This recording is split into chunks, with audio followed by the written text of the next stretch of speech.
তাহলে এইগুলো বলাটা আমার অপরাধ? অথচ আমার আল্লাহ বলছে তোরা মসজিদকে শুবার ঘর বানাস না, আড্ডা দিবার জায়গা বানাস না। মসজিদ শব্দের মানে হলো সেজদার জায়গা। ওখানে সেজদা করবি আমাকে, আর বেরিয়ে যাবি অসির ফিলার জমিনে হরণ কর, তালাশ কর আমারকে, নিজেদের কর্মজীবনে ব্যস্ত থাক। আর এইদিকে মসজিদে যেয়ে ঘুমোচ্ছে। এইগুলো বলা আমার অপরাধ? এই বলছি বলে আজকে আমাকে রুখতে পারছে না। আমি তো বলছি আসো কিতাব নিয়ে বসো, কোরআন হাদিসের কোন জায়গায় রয়েছে দেখো। মসজিদে শোয়া খাওয়ার আমার জায়েজ আছে, আমি আব্বাস সিদ্দিকী তোমাদের গোলাম হয়ে যাব। দেখাও কোন জায়গায় আছে, দেখাতে পাচ্ছে না। দলের লোকেরা আলেমদেরকে চাপ দিচ্ছে, ওদের দলের ভণ্ডগুলোকে। ওরা বলছে ঠিক আছে আমরা যাচ্ছি, আব্বাস সিদ্দিকী ওয়াজ করবে, ভুল বললে ধরবো। এসে স্টেজে বসে আছে, আমি ওয়াজ করছি, ভুলও পাচ্ছে না, লাস্টে চোখ ইশারা করে দিচ্ছে, দূর থেকে ঢিলা ছুড়ে গন্ডগোল লাগিয়ে দিয়ে পালাচ্ছে। জানেন বাঁকড়াতে করেছে কি পাড়া? ওটা বাদামতলা। কি পাড়া?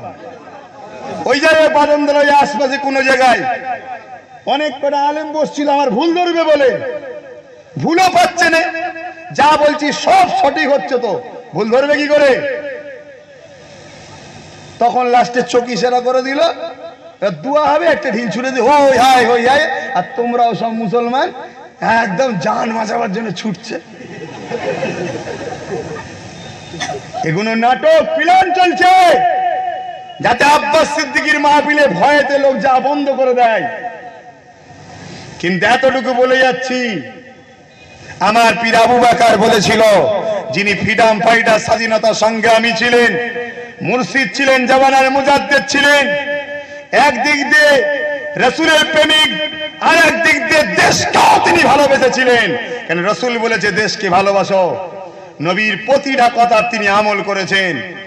তিনি বলেছিলেন বাবারা সবাই যদি আমার দুশমন হয়ে যায়, আমি আবু বকরের যতদিন নিঃশ্বাস চলবে আমি একা হক বলে যাব। জোরে বলুন সুবহানাল্লাহ।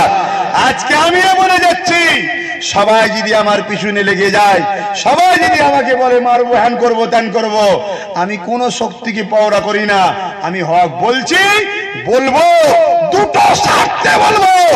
একটা হচ্ছে ইসলামের জন্য, আর একটা যে দেশকে ভালোবাসি, এই দেশের যারা ক্ষতি করবে সে যদি বর্তমান সরকার হয়, এর বিরুদ্ধে বলবো আমি।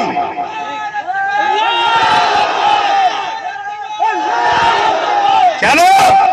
এই দেশের যে সরকার হবে তারও দেশের জন্য খেয়াল রাখা দরকার। গদি পেয়েছে, এসি পেয়েছে, তুমি তোমার খেয়ালে রয়েছো, আমার গদি দরকার।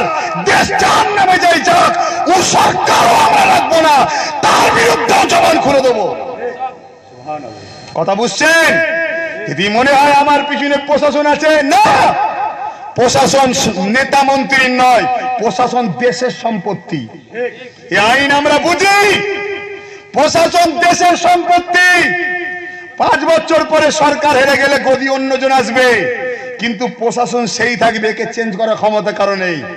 কারণ এটা সরকারই না, ইরাই দেশের ভবিষ্যৎ, ইরাই দেশের আইন। অতএব তুমি মনে করেছো প্রশাসনকে দিয়ে এ করে দেবো, না, এই প্রশাসন তোমার বিরুদ্ধে চলে যাবে যদি কেউ দেশের গাদ্দারি করে। সত্য না মিথ্যা?